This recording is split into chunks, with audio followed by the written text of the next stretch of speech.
Now I would like to welcome Karin Ruschke. Hi, Karin. Hi, Sarah.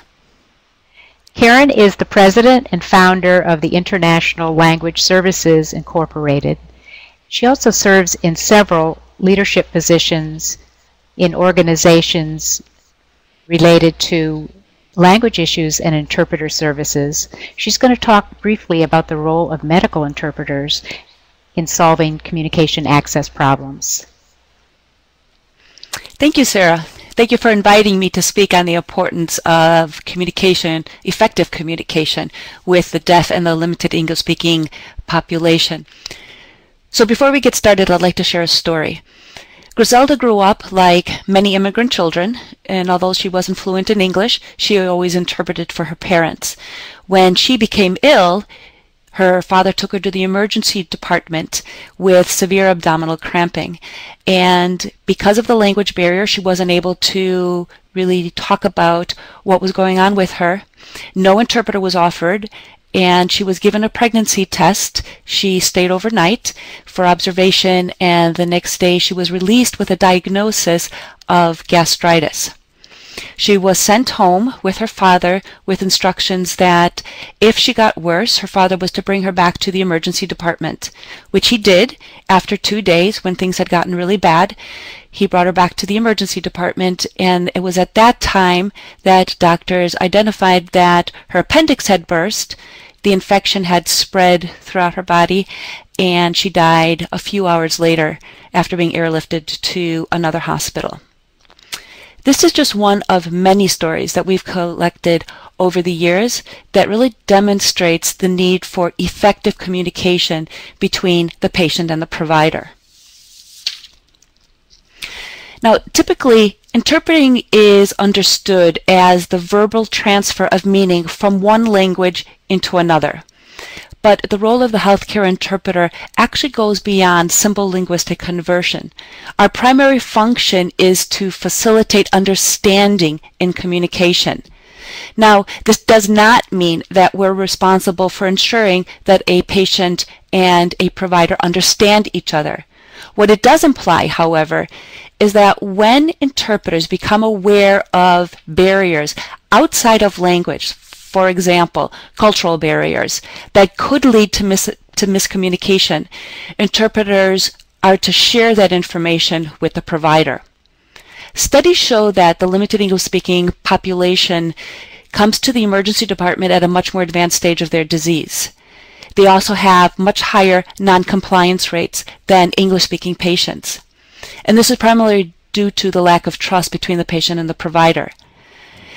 But because the interpreter shares a language and shares the culture with the interpreter, we don't actually have to earn the patient's trust. It's automatically given to us.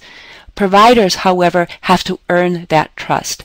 And an important function of the interpreter role is to support the patient-provider relationship.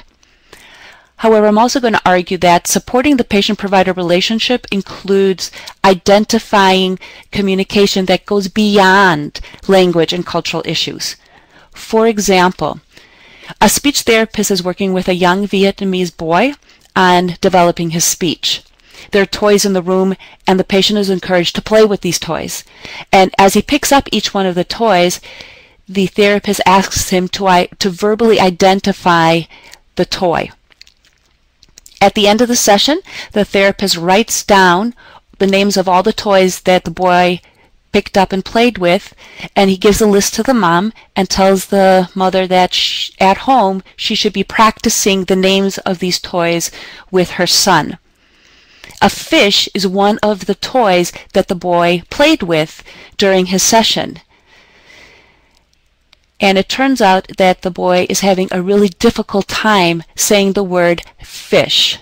The interpreter shares with the therapist that the F sound, the F, and the sh sound in the word fish are very infrequent sounds in the Vietnamese language.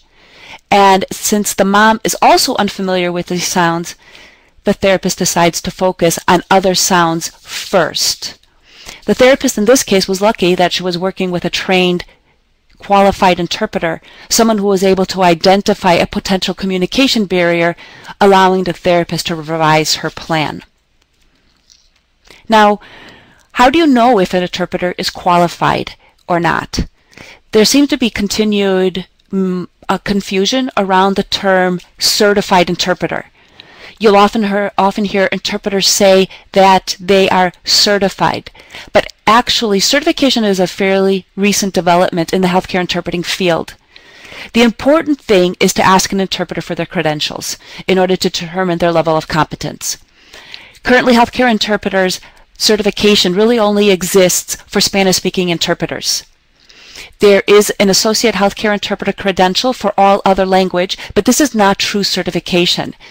There are tests being developed in Mandarin and Arabic that will certify interpreters in those two languages, and there will be other languages coming.